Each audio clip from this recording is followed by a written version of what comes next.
Daily lifestyle Krishna Debnath চ্যানেলে আপনাদেরকে স্বাগত। এখন সোয়া 3:15 মতো বাজে।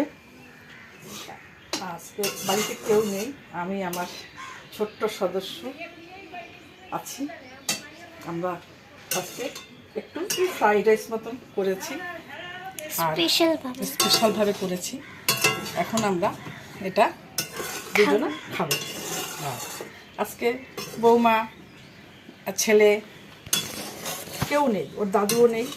এখন আমরা ভাবছি আজকে যখন আছি, সময় পেয়েছি, তাই একটু ভেজ ফ্রাইড রাইস মতন করে নিলাম, আর এটাই আমরা আজকে খাবো। Thank you. আজকের মতো ব্লগটা এখানে শেষ করছি। খাওয়ার সময় দেখা হচ্ছে। এখন আমরা খেতে যাবো। হ্যাঁ, খাওয়ার সময় আবার দেখা হচ্ছে। খাওয়ার